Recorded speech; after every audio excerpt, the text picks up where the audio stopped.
Telangana BC Vikas సమితి అధ్యక్షుని శ్రమశక్తి award గ్రహీత ఈరోజు క్యూనిస్ పైన తీర్మార్ మల్లన్న మీద దాడి చేయడాన్ని మేము తీవ్రంగా ఖండిస్తున్నాము. మరి గతంలో కూడా మరి కేసీఆర్ ముఖ్యమంత్రి ఉన్నప్పుడు కూడా 2 సార్లు ఆయన ఆఫీస్ మీద దాడి చేసి ధ్వంసం చేసి ఆయన మీద హత్యా ప్రయత్నం చేయడం జరిగింది. అదేవిధంగా ఈనాడు ఎమ్మెల్సీ కవిత గారు ఆమెకు ఏం హక్కు ఉందని చెప్పి తన అనుచరులు 100 మందిని క్యూనిస్ పైన పంపి తీర్మానం వల్ల హత్య చేయడానికి ప్రయత్నం చేయడం జరిగింది. అక్కడ ఉన్న కార్లను కానీ అక్కడ సిబ్బందిని కానీ భయభ్రాంతులు చేసి అక్కడ తీవ్రంగా దాడి చేసి ఆయనను చంపడానికి ప్రయత్నం చేశారు. దీన్ని మేము తెలంగాణ బీసీలందరం కూడా తీవ్రంగా ఖండిస్తున్నాము. నీకు ఏం హక్కు ఉంది? బీసీల గురించి మాట్లాడకు నీకు లేదు. గతంలో మీ నాయన ముఖ్యమంత్రిగా ఉన్నప్పుడు బీసీలకు చేసింది ఏముంది? మరి ఆనాడు కోట్ల విజయభాస్కర్ రెడ్డి మరి ఎన్టీ రామారావు ముఖ్యమంత్రి ఉన్నప్పుడు బీసీలకు స్థానిక సంస్థ ఎన్నికల్లో 34% ఉన్నదాన్ని కేసీఆర్ గారు 21% స్థానిక సంస్థల్లో రిజర్వేషన్ చేయడం జరిగింది. ఆనాడు నువ్వు ఎందుకు ప్రశ్నించలేదు? ఆనాడు నీకు గుర్తు రాలేదా బీసీల గురించి? ఈనాడు అధికారం పోయిన తర్వాత ఈనాడు నీకు బీసీలు గుర్తొస్తున్నారు.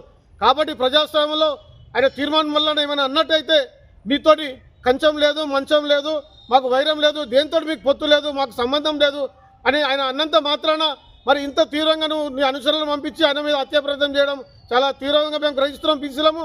మళ్ళీ అదేవిధంగా ప్రజాస్వామ్యంలో ఆయన చేసిన వాక్యాలు నీకు అభ్యంతరం ఉన్నట్టయితే ప్రజాస్వామ్యంలో నువ్వు ఎమ్మెల్సీ చేసినావు, ఎంపీ చేసినావు, నీకు తెలియదా? మన జాగృతి నడుపుతున్నావు, ధర్నా చేయొచ్చు, పోలీస్ కంప్లైంట్ ఇవ్వచ్చు, కోర్టుకు వెళ్ళొచ్చు, ప్రజాస్వామ్య ప్రకారంగా మీరు ఏమైనా తీవ్రంగా ఏదైనా ఉద్యమం చేయవచ్చు. కానీ భౌతిక దాడులు చేయడం ప్రజాస్వామ్యం మీద ఒక వాక్ స్వాతంత్రం ఉంది. మన అంబేద్కర్ గారు ఇచ్చినది క్యూనిస్ మీద ఒక పత్రిక సిబ్బంది మీద ఈ విధంగా ఎమ్మెల్సీ అయినా గుర్తించకుండా తీర్మానాలను చంపే ప్రయత్నం చేశారు. మేము తీవ్రంగా ఖండిస్తున్నాము.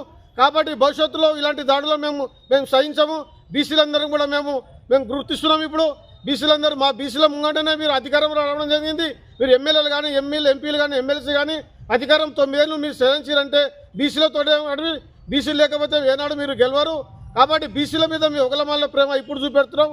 గతంలో ఏమైంది? నీనోడు నీకు ఏం హక్కు ఉందని చెప్పి బీసీల గురించి నువ్వు అడిగే హక్కు నీకు లేదు.